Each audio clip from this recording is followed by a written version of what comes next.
print disability, which makes reading, holding a book, or turning a page difficult or impossible. The content is copyrighted by the respective publishers. For more information, please visit us on the web at nfradioreading.org.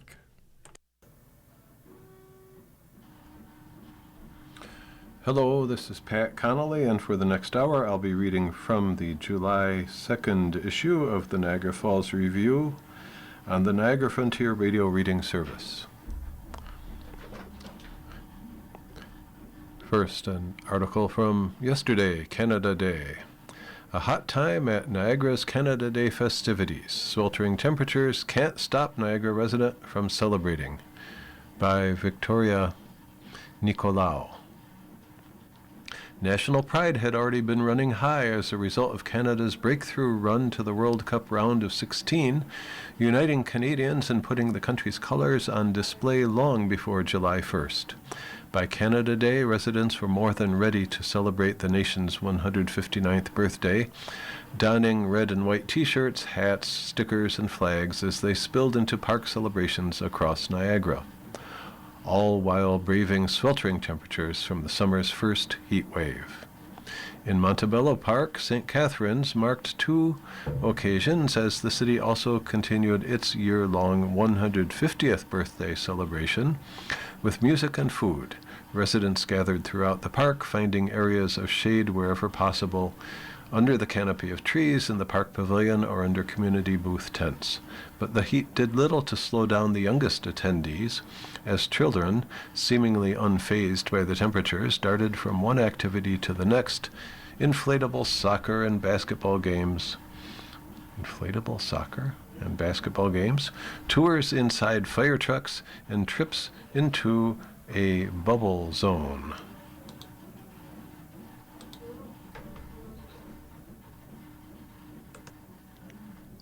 Miriam Hughes, because of the heat, had debated whether or not to bring her nephew, Daw Tai, to the downtown park. Hughes moved to St. Catharines about a year ago from Ottawa to settle her uncle's estate, but ended up staying, starting her life over in a new city. "It's nice so far. I love it here," she said as she celebrated the first Canada Day in her new city. "We hesitated on coming because of the weather, but I said, 'Let's go,'" she said. "How long we stay depends on how long I can keep him with me. I like the live music." There was no shortage of activities scattered throughout the park that also featured a community art project and live painting, a life-sized Lego lounge, super-sized inflatable family games, and a magician passing through the crowds. Plus, visits from Jessie, Woody, Rex, and Buzz Lightyear of Toy Story. Handing out flags to people strolling through the park, St. Catharines' Maggie Canuras had a portable fan around her neck to provide some relief, taking trips out into the sunshine before heading back under the nearby tree. "I'm okay right now," she said, staying cool, keeping hydrated. Across Niagara, temperatures reached highs of 33 to 37 degrees centigrade, with a humidex of 47. Southern Ontario remained under an orange heat warning, with the severe weather alert expected to continue into Friday. STC 150 Canada Day Community and Events Coordinator Brianne Wilson said the high temperatures were expected, with little changes other than making sure there was water available and a refillable water station. "It's going very well. It's very, very hot," said Wilson. "Can't change the weather, you just have to prepare for it."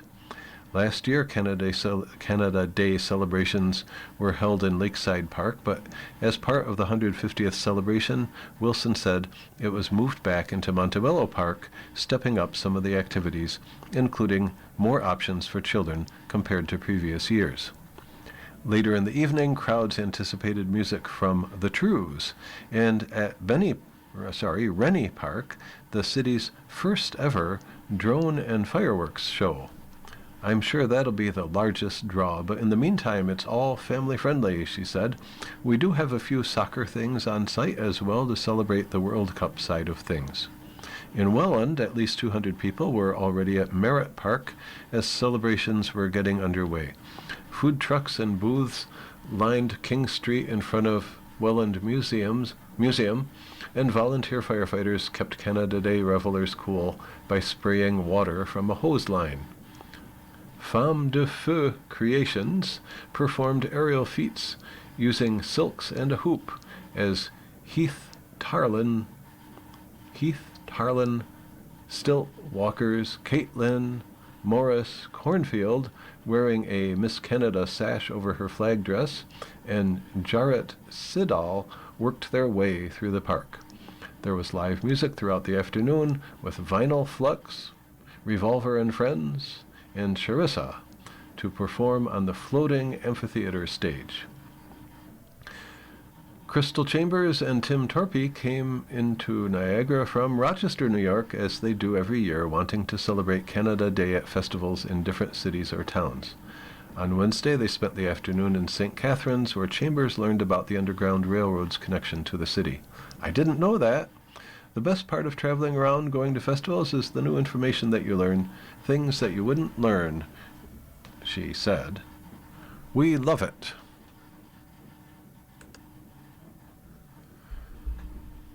Also from the front page, man survives plunge over falls.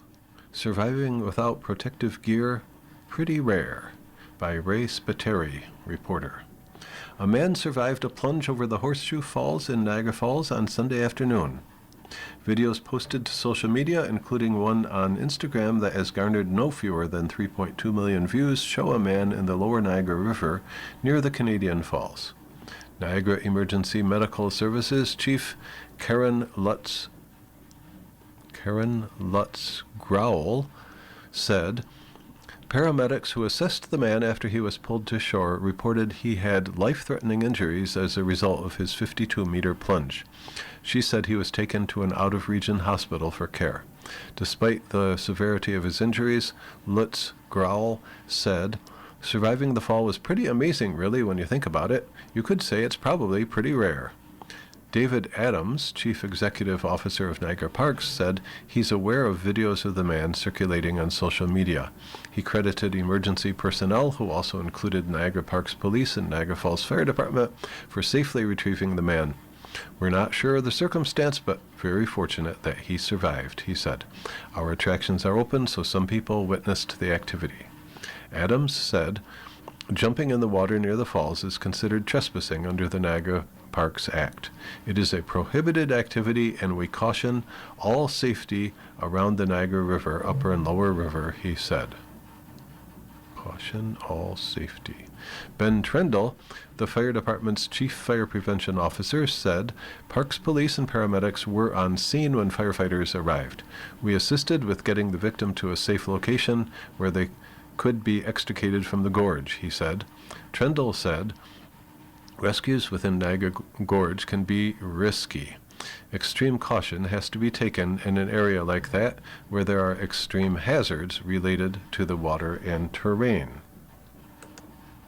Prior to Sunday, only a few people in recorded history are known to have survived a plunge over the falls without, just a minute please,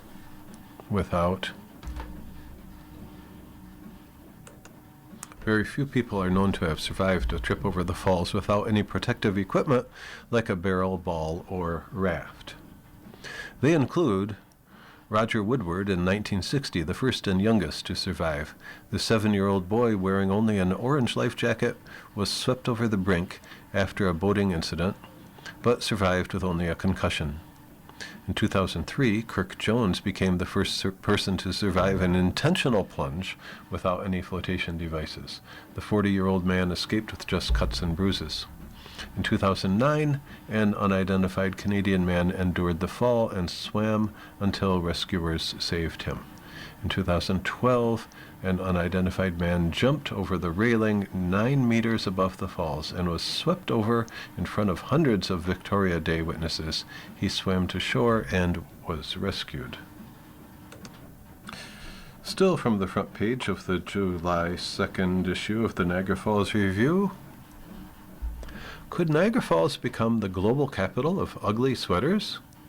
Entrepreneur seeks funds for world's largest largest ugly sweater party by Ray Spiteri. From honeymoon capital of the world to ugly sweater capital of the world.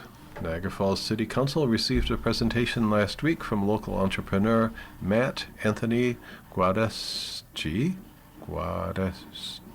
maybe, regarding his proposed world's largest ugly sweater party planned for December 5th at Niagara Falls Convention Center. Guadeschi outlined plans to pursue a Guinness World Record while launching a new winter event to attract visitors, increase hotel stays, generate online exposure, and support local charities. He hopes to make it an annual affair. While councilors liked the idea, the request for $185,000 in municipal accommodation tax funding to support the event's launch caused them to pause their support, at least for now. Council referred the matter to staff to prepare a report on how applications for this tax funding should be considered and managed. Very creative, but I'm looking at this as a discussion that might be a little bit premature, said Councilperson Lori Lococo. I think out of transparency for everyone and to give fairness that anybody can apply, we really need to come up with criteria and an application process. Nothing against your event. This is a great event. It's the process. The tax funding is a tool under the Municipal Act that provides funding for the city to support tourism initiatives. Council asked Niagara Parks and its CEO, David Adams, to oversee administration of the municipal accommodation tax in 2026 and to develop a plan for 2027. During a meeting earlier this year, Adams said 2026 is a transition year with the new MAT rate coming into effect, Municipal Accommodation Tax Rate, MAT. Funding for tourism activities this year will come from both this year's MAT collection and reserves via Niagara Falls Canada Hotel Association, which previously administered the tax for the city. Guadeschi said he has been hosting an ugly sweater party at a couple of local establishments for the last 9 years. The event attracts as many as 600 people. Through marketing and city support, the event could be transformed into one that would, quoting, put us on the world stage. Imagine yourself walking to a full immersive winter wonderland experience and everyone's draped and covered in their most ugly sweaters, end quote, he said. Continuing the quote, you can think of it as your best dressed or your worst dressed, depending on how you look at it. People will be able to mix and mingle with celebrities, experience world-class entertainment, and most importantly, come together for a night that will leave people wanting to talk about this event for years to come. End of quotation. He said the Guinness World Record stands at 3,473 people.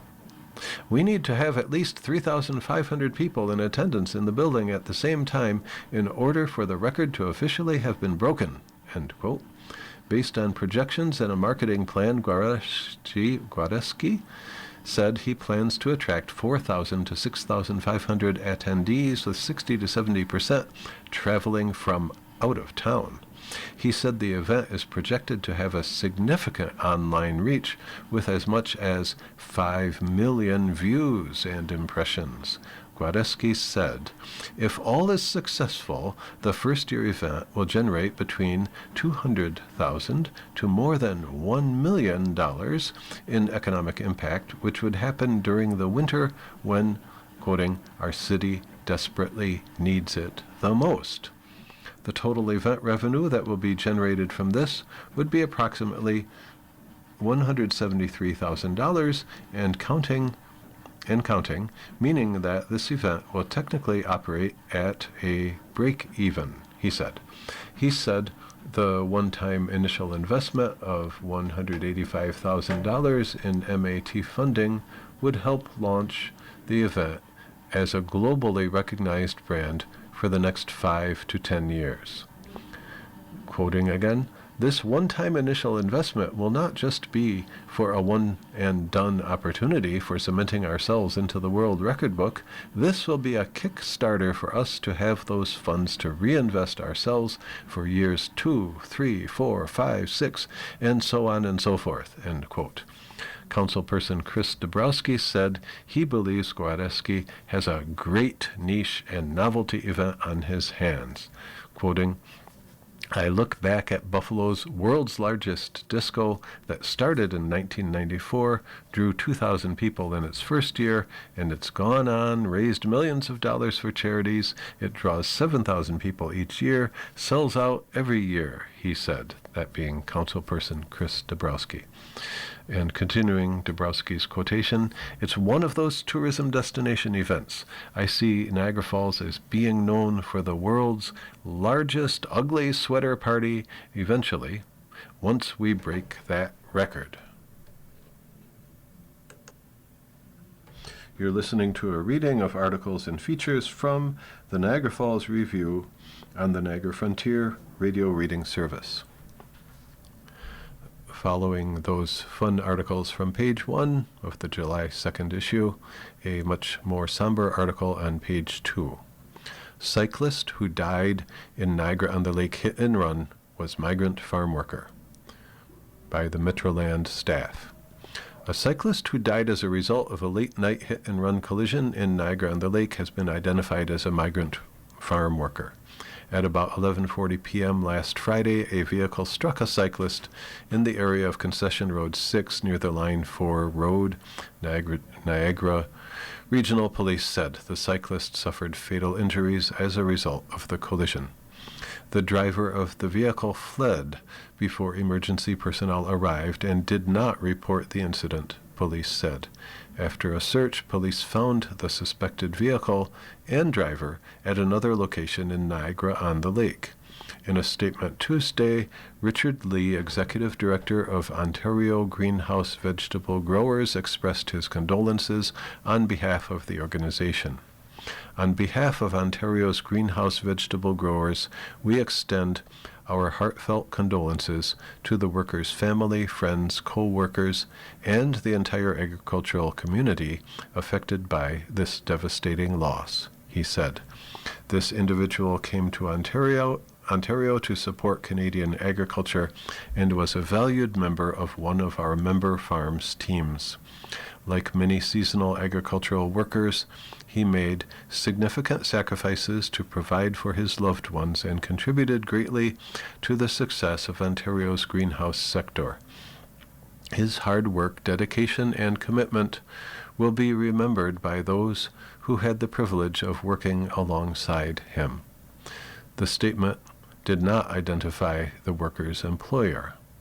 Police have charged 22-year-old Gavin DeVries of Niagara-on-the-Lake with failure to stop after an accident that resulted in death and impaired operation of a motor vehicle causing death. Police are continuing their investigation and have asked witnesses or anyone with information, surveillance, or dashcam footage to come forward.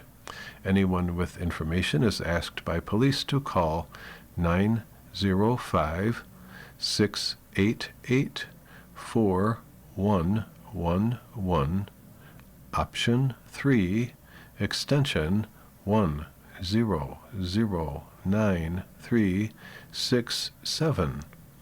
Information can be submitted anonymously by calling Crime Stoppers at 1-800-222-TIPS, which is in numbers 8477, or going to crimestoppersniagara.ca.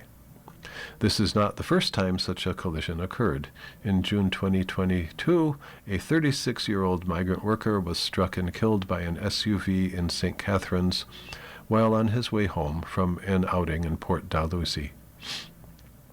a father and husband. The man was one of 3 Mexican employees at Spring Valley Gardens who were struck while on their bikes on 7th Street Louth between South Service Road and 2nd Avenue.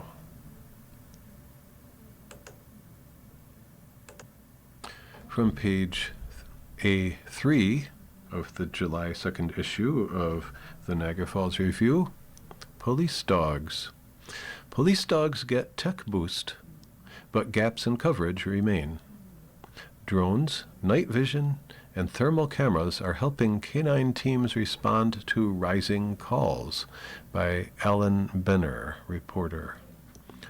With increasing calls for service that often place Niagara's police dogs in high-risk situations, recent technology and manpower upgrades are helping. But Sergeant Jeff Vanderspeck, who leads the Niagara Regional Police Canine Unit, said there are still gaps in the service the dogs and their handlers are able to provide. Vanderspeck said each of the 9 officers working with the canine unit were qualified as drone pilots last year and bring the equipment with them every night. He said the drones are being used quite a bit, helping police officers locate 15 people last year. Technology upgrades are continuing with night vision and thermal cameras added to the technology canine unit officers use a month ago. Let me read that again. Technology upgrades are continuing with night vision and thermal cameras added to the technology canine unit officers use a month ago, helping find the individuals their dogs are tracking often through wooded areas in the dark. So apparently a month ago the technology upgrades were added, that is, night vision and thermal cameras were added apparently a month ago, and they help the police and their dogs track through wooded areas in the dark. Quoting, "They have head-mounted night vision goggles and handheld thermal cameras that they do take out with them each and every shift," Vanderspeck told Police Services board members last week. Speaking, I believe, of the police, not of the dogs. The unit had its ranks bolstered with 2 new officers and dogs last November, providing 24/7 coverage with 2 teams available for most shifts. But we still have gaps in that, Vanderspeck said. We have approximately 250 shifts per year where we're still just covering them with 1 dog for the region. He said it leaves no room for injured police officers or dogs, adding there's currently 1 injured officer off work and we're hoping to get her back as soon as possible. End of quote. Continuing the quote, "Last year we had an individual who was injured during a call and had to have surgery. He was out for 6 months," Vanderspeck said. When the officer was off with an injury and the 2 new recruits didn't start until November, the canine unit was called for assistance 2,225 times last year, up from 1,642 in 2024. Vanderspeck said 197 of those calls in 2025 were high-risk incidents with emergency task unit officers also deployed. Canine is usually the first at these calls and usually the last to leave, Vanderspeck said. We've had 80 arrests where it was direct tracking to suspects and 89 successful deployments on top of that. He said those successful deployments can often provide evidence that leads to a suspect's arrest, such as when Constable Chris Van Reed and his soon-to-retire dog, Jax, responded to a call about a home invasion. Vanderspeck said, although Jax lost the scent of 3 suspects, the dog managed to stay on their trail until after they passed through an intersection where a camera picked up their images. We didn't get someone in the end, but we were still able to identify the 3 individuals and help the investigators out, he said. For the majority of calls the canine unit responded to, he said, the people and evidence would not have been located if not for the police services dogs. Vanderspeck said he selects dogs for the canine unit after extensive tests for suitability. He gives preference to German Shepherds and Belgian Malinois, or crosses of the two breeds.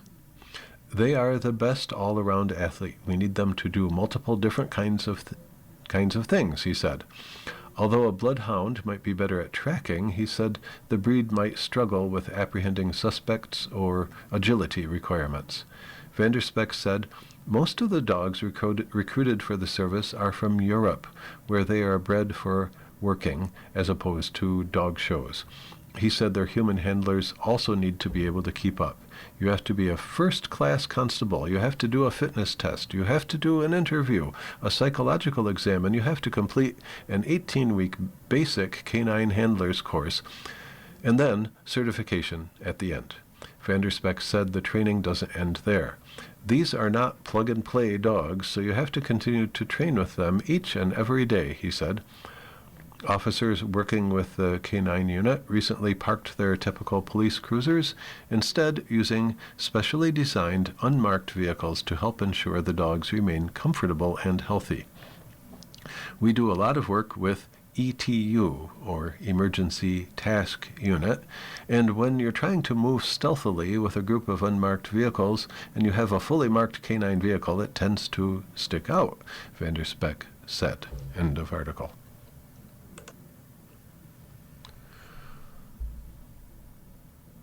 From page A6, the Ontario page, jail guards asking for help after a coroner's suicide report. 34 correctional workers have died by suicide over the past 15 years. Toronto, Liam Casey. Ontario's jail guards are asking for more help after a coroner's report detailed a suicide crisis among correctional workers and made more than 24 recommendations to the provincial government. 34 correctional workers have died by suicide over the past 15 years, according to a report by the Office of the Chief Coroner titled In the Light of Day. The report was led by Dr. Reuven Girard, Ontario's Deputy Chief Coroner, and Rose Jumarang, who, along with a team, reviewed death investigations, spoke to more than 90 people, and made 28 recommendations meant to improve the health of workers at both provincial and federal institutions. There have been more suicides among Ontario correctional workers in recent years, the report found. Half of the deaths took place between 2010 and 2019, and the other half between 2020 and 2024, a doubling of the rate, it said. We have an emergency happening among correctional workers, and we need the resources in place to actually address this emergency, said Chad Oldfield, chair of the Corrections Division of the Ontario Public Service Employees Union. Correctional workers have access to a maximum of $2,500 per year for psychological or social work treatment, the union said.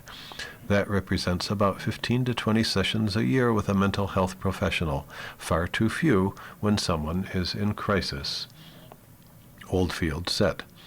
The workers want support on par with what's offered to Ontario Provincial Police, whose benefits cover unlimited outpatient and inpatient mental health treatment. The coroner's recommendations include expanded mental health coverage and dealing with psychological hazards in the workplace. What we hear is the most frustrating thing is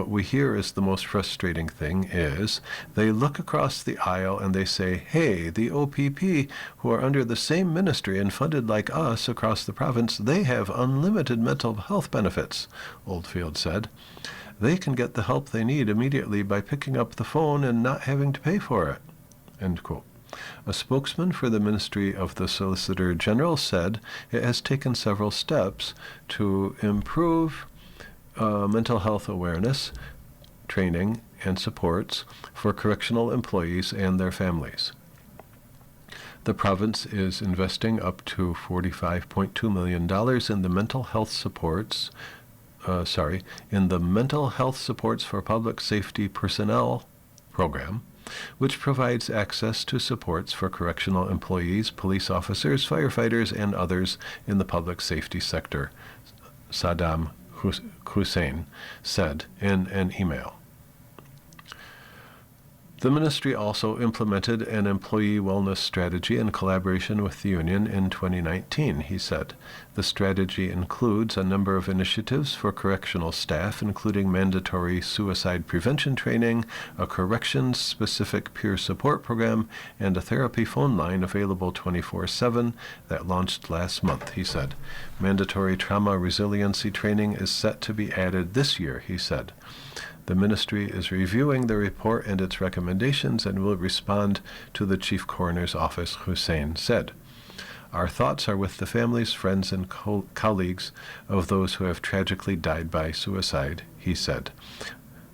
Continuing the quote, Hussein's quote, "We recognize the unique challenges of working with the correctional system.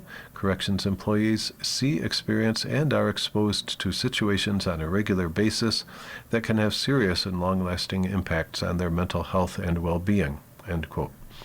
Oldfield and his colleagues at OPSEU noticed a cluster of 3 suicides in 2023 that gave them pause and drove them to seek to better understand what was happening on the front lines of correctional work, he said. They turned to a wide variety of government bodies for help and eventually found a welcoming ear in the coroner's office. Girard said he took on a deputy minister's review, believing it would allow for the work to be done much faster than an inquest, which are often years in the making. It also allowed him to have a greater look at systemic issues, he said. Research has shown the widespread devastation one suicide can have, and the report notes an average of 135 people are impacted directly by a specific death by suicide. In an interview, the deputy chief coroner said his top recommendation is recognition that correctional officers work in difficult environments, that they face many challenges, and that they are part of the public safety community. Correctional workers are often overlooked when compared to police officers, paramedics, and firefighters, Girard said. Often not being seen to the same degree can sometimes cause the challenges, he said. The report also listed a series of more practical recommendations, including a range of training that includes work to build up resiliency. Other recommendations include enhanced mental health support teams, access to peer support workers who understand the unique nature of the job, and multiple initiatives to better inform the government, correctional staff, and the public. Girard also said, much needs to be done to confront the stigma surrounding mental health issues among correctional workers. There is no crying in corrections is a saying Girard and his team heard several times during the review. Correctional workers had higher rates of mental health disorders such as major depressive disorder, PTSD, anxiety, substance use disorders, and suicidal ideation than the general population, he and his team found. The review found a workplace culture marked by stigma, mistrust, emotional repression, and toxic masculinity, all of which hinder those looking for help. Correctional officers and paramedics have been found to have higher odds of suicidal behavior compared to municipal and provincial police officers, the report found. The review dealt only with the 34 deaths that were confirmed suicides, but Girard said he believes the real number is higher because they were limited to some degree by the data available. The vast majority of the confirmed suicides were men with an average age of 50. Overcrowding across Ontario's jails has also affected correctional staff, the report found. Data obtained by the Canadian press through Freedom of Information laws showed Ontario's jails operated on average at 113% capacity in 2023, a problem that worsened to 127% in 2025. There were on average 11,058 inmates in Ontario's jails last year, far greater than the 8,676 average capacity in the system. When you have more people in a confined space, that can lead to more violence, and that's what we're seeing, said Adam Sigler, co-chair of the Occupational Stress Injury Subcommittee for the Union. Ministry data collected by the union show violence is up significantly across the board. Ministry data collected by the union show violence is up significantly across the board over the past decade or so. There were 7,307 inmate assaults in 2025, up from 2,880 such assaults in 2015. And there were 1,249 inmate on staff assaults in 2025 compared to 545 similar incidents in 2017. The province has announced several hiring initiatives and has plans to increase jail capacity by nearly 6,000 beds by 2050, with about 2,500 to be online within a decade. And then at the bottom of the article, they add, if you or someone you know is thinking about suicide, support is available 24/7 by calling or texting 988, Canada's National Suicide Prevention Helpline. You're listening to a reading of articles and features from the Niagara Falls Review on the Niagara Frontier Radio Reading Service. From the opinion page of the July 2nd issue, Ontario Isn't Ready for Extreme Heat by Sue LeBeau and Dr. Doris Grinspan. The heat has arrived and Ontario is not ready. We need a maximum indoor temperature standard for buildings and care settings so that no one is forced to live in unsafe heat. For people without access to affordable cooling, increasingly extreme temperatures are posing a serious threat to health, safety, and even survival. For nurses and other frontline healthcare workers, this is not an abstraction. During heat waves, emergency departments see a surge of patients suffering from dehydration, heat exhaustion, and heat stroke, often older adults brought in from apartments that never cool down even overnight. Nurses see seniors confused, fainting, or dangerously unstable because their homes have become unsafe due to extreme heat. These preventable visits place additional strain on an already overstretched healthcare system. For many, the danger is not outdoors, it is inside their own homes. In British Columbia, the 2021 heat dome killed more than 600 people, many older adults living alone. A coroner's review found nearly all deaths occurred inside buildings without adequate cooling. That is why it is so important for Ontario to begin systematically tracking heat-related deaths.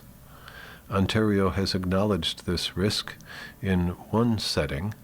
In 2020, the province committed to air condition all long-term care homes. Regulations and enforcement followed and outcomes improved. A recent study found residents without air conditioning faced a significantly higher risk of death on extreme heat days. It is urgent to ensure all long-term care residents live in spaces with air conditioning. The question is why similar protections do not extend to people living independently in rental housing. Some city councils have begun implementing cooling bylaws, important steps that deserve support. These include Toronto's requirements for a cooling space in apartment buildings and work toward a bylaw to ensure safe temperatures in all units. Other municipalities are also taking action, operating cooling centers during heat waves, maintaining property standards bylaws that require air conditioning systems to function, and increasingly exploring further measures.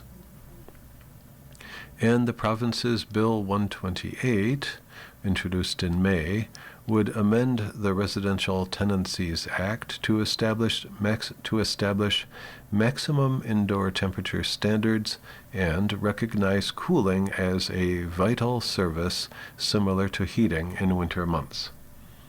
However, this change, if enacted, would not take effect until January 1st, 2035. While municipal councils and the province should continue toward cooling bylaws as part of tenant health and safety, we must be honest about the complexity. Mandatory cooling is not a simple or overnight fix. There are real trade-offs that must be acknowledged if we are serious about protecting the most vulnerable. Municipalities will shoulder much of the burden. A comprehensive cooling standard requires significant inspection and enforcement capacity as well as potentially major retrofits for older housing stock. Without this, violations could go unaddressed. The Ontario government must play a central enabling role, providing funding, setting standards, and ensuring consistent enforcement. There are also serious equity challenges. Rent geared to income tenants and those in social housing would rely on municipalities and providers to retrofit aging buildings, upgrades unlikely to happen quickly without substantial provincial funding. And what about tenants who have air conditioning but cannot afford to run it? A standard that ignores electricity affordability risks offering safety on paper, not in practice. None of this is an argument for inaction. It is an argument against pretending that any single change will deliver safety. A meaningful response must be multi-pronged. First, the province must act, amending law, setting standards, funding enforcement and retrofits, and ensuring electricity supports. Municipalities must build on this through stronger bylaws and enforcement. Extreme heat is already harming Ontarians, filling emergency rooms, and costing lives. Summer is no longer just a season to endure. For many, it is a public health emergency, and we must start treating it like one.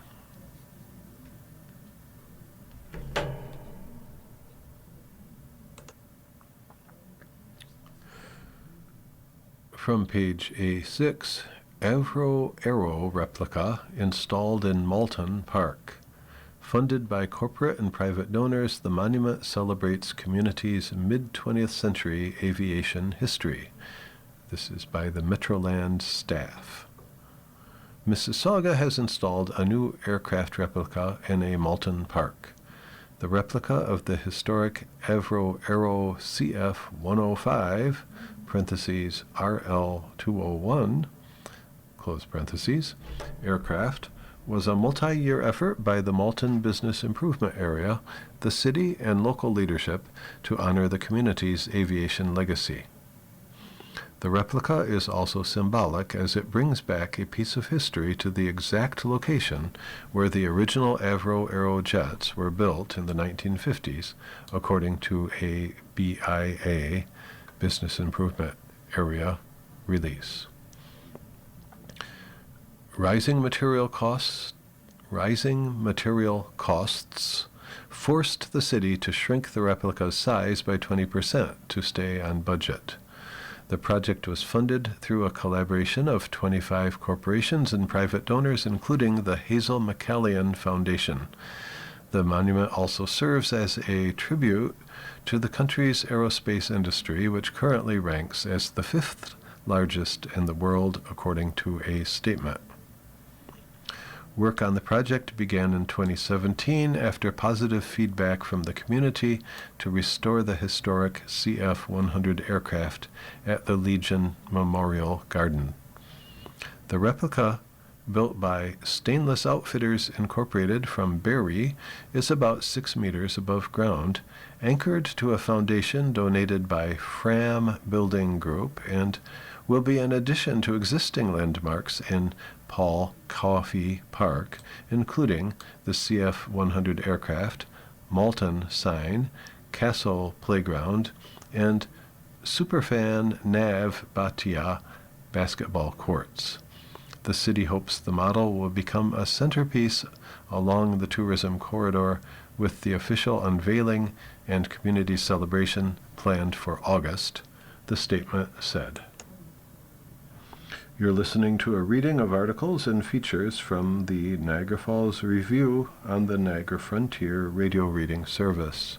From page A10, the Canada and World page, Canada Day festivities take place in a heated atmosphere. Extreme humidity in much of country, plus there are separatist rumblings.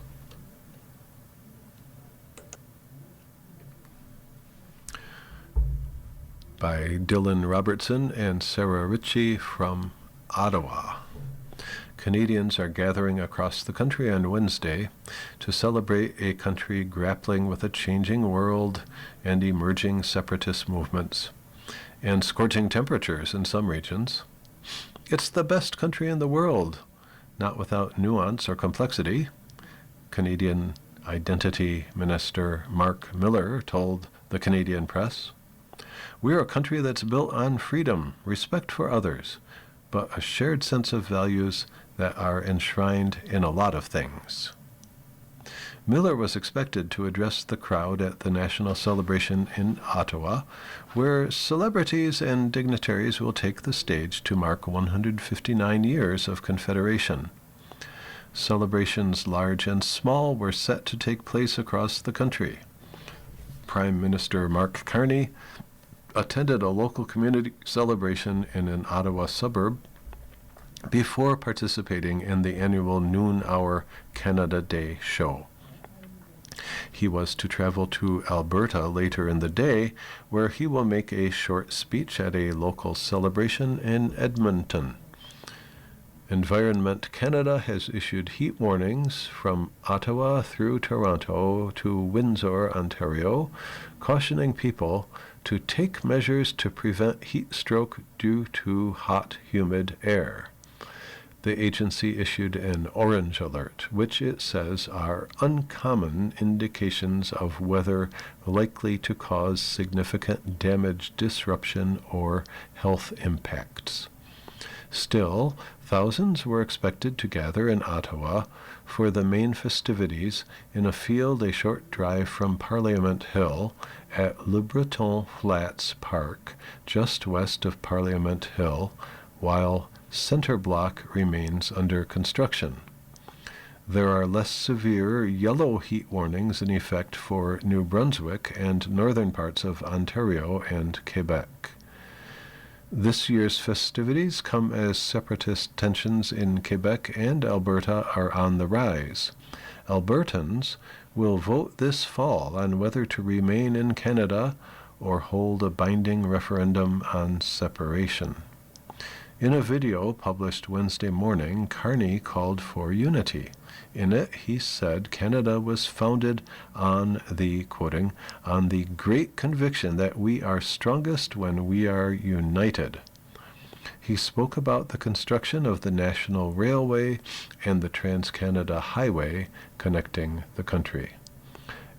Quoting, at this decisive moment, Canadians are once again turning our conviction into action, choosing to build big with Canadian workers, Canadian materials, Canadian values, he said in the video. He said people from around the country have chosen small acts of solidarity, such as buying local and traveling within Canada. Quoting, there will always be forces that want to divide us, but they forget a founding insight of our country, that unity is not uniformity, that our differences are strengths to be nurtured, not risks to be managed, he said. Carney added that Canada is a land of kind, compassionate, and hard-working people. Miller said, the holiday is a chance to reflect on the freedoms people often take for granted and the contributions of two founding peoples and the indigenous peoples that were here before us. It's also a time to have fun, he said. Canada Day is a chance to go out and eat some hot dogs, drink beer, listen to some tunes, and just relax, Miller added. And this is from the Canadian Press. From the same page, Canada and Nation and World, A10 of the July 2nd Niagara Falls Review. New Ontario auto insurance options carry risk. Toronto. Ontario's new auto insurance rules are now in effect Ontario's new auto insurance rules are now in effect offering drivers the option of saving money on premiums, but that comes with the risk of lacking coverage when they need it. As of Wednesday, 9 types of insurance accident benefits that had been automatic in every Ontario policy are optional. Those include income replacement, caregiver benefits, housekeeping and home maintenance, death and funeral benefits, and non-earner benefits for students and retirees, among others. Opting out could save a driver around $75 to $100 per year in premiums. However, experts say policyholders run the risk of losing thousands of dollars in income replacement benefits if they choose to do so, for example. As part of the new rules, some who may have been previously covered by another driver's policy, such as pedestrians, cyclists, and certain passengers, may no longer be eligible for accident benefits. Standard medical rehabilitation and attendant care benefits will continue to be included in all auto insurance policies throughout the province. From page A11. U.S. says it won't renew trade deal in current form. Decision triggers a rolling annual review, by Kelly Geraldine Malone from Washington. The United States Trade Representative Jamieson Greer says the U.S. is not renewing the Canada-U.S.-Mexico agreement in its current form, but the trade agreement will remain in place as negotiations continue. The United States will continue to engage with Mexico and Canada to address the agreement's shortcomings and our trade deficits with these countries, Greer said in a statement Wednesday. The decision triggers a rolling annual review for up to a decade, at which point it will expire if an extension isn't agreed upon. Greer had a virtual meeting with Canada-U.S. Trade Minister Dominique LeBlanc and Mexico Secretary of Economy Marcelo Ebrard earlier Wednesday to discuss the trade pact's future. It was the deadline for all 3 partners in the pact, better known as CUSMA, C for Canada, U.S. for United States, M for Mexico, A for agreement. CUSMA, C-U-S-M-A. So it was the deadline for all 3 partners in the pact, better known as CUSMA, to indicate whether they wanted the deal renewed. Canada and Mexico had previously said they were looking for a 16-year extension. We agreed on the importance of continuing our discussions and identifying ways to ensure trade and investment frameworks between Canada, the United States, and Mexico continue to support North American prosperity and competitiveness, LeBlanc said in a statement. For Canada, this includes substantive discussions with the United States on addressing sectoral tariffs on Canadian steel, aluminum, autos, and lumber. The trade agreement has shielded Canada and Mexico from many of U.S. President Donald Trump's tariffs. Both countries are being slammed by Trump's separate sectoral tariffs on industries like steel, aluminum, automobiles, and cabinetry. CUSMA was negotiated during the first Trump administration to replace the North American Free Trade Agreement. The sometimes tumultuous negotiations served as an early test of Ottawa's approach to the Trump administration, but ultimately all 3 countries hailed the agreement as a success. But Trump has continued to cast doubt on CUSMA's future since his return to the White House and his embrace of a sweeping tariff campaign. He has called the agreement irrelevant and has said it may have served its purpose. CUSMA remains in place unless one of the partner countries gives 6 months' notice that it is pulling out.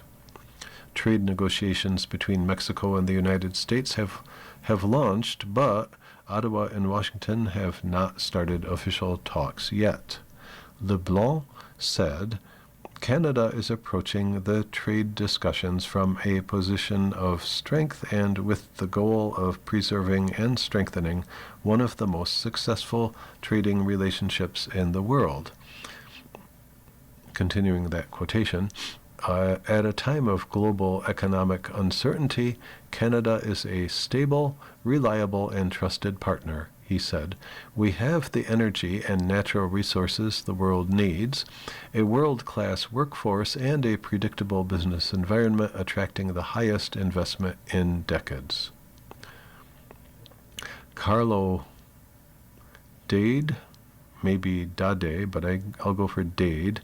Carlo Dade, Director of International Policy and the New North American Initiative at the University of Calgary's School of Public Policy, said, "The blown deadline doesn't mean much to the future of CUSMA as long as there is constructive work and dialogue occurring. I think the market is adjusting to a new normal of uncertainty with the U.S., Dade said in an email. That said, awareness of the reality also means greater awareness of the cost." Dade said some members of the Trump administration have indicated that the U.S. still values the trade agreement. Greer has said, there are pillars of the Continental Trade Pact that work well. Commerce Secretary Howard Lutnick and Senior Trump advisor Peter Navarro have been much more critical. Quoting, Trump is negotiating in public, so we have to heavily discount what he says, view it through the lens of his seeking leverage, Dade said. Andrew Hale, a fellow at Advancing American Freedom, a conservative advocacy group founded by former U.S. Vice President Mike Pence, said CUSMA was a major achievement during the first Trump administration, and he credits former United States Trade Representative Robert Lighthizer for following the law while being a tough negotiator. Trump's trade actions are now sowing chaos, and many people in the administration don't get Canada, Hale said. They're so unpredictable, and it's so chaotic. If I knew what their strategy was, I could make a gold mine. It's like asking me if I have a crystal ball. While trade talks will continue, the uncertainty discourages long-term investment because of the deep integration among all three countries, Hale added. If negotiations continue for a long time, he said, it could diminish North America's global competitiveness. Annual consultations could also bring increased trade frictions, Hale said, because they are never usually harmonious with the Trump administration. They push people right to the edge of the cliff every time they have these negotiations, Hale said. You have been listening to a reading of articles and features from the July 2nd issue of the Niagara Falls Review. You've been listening to a reading of articles and features from the July 2nd issue of the Niagara Falls Review.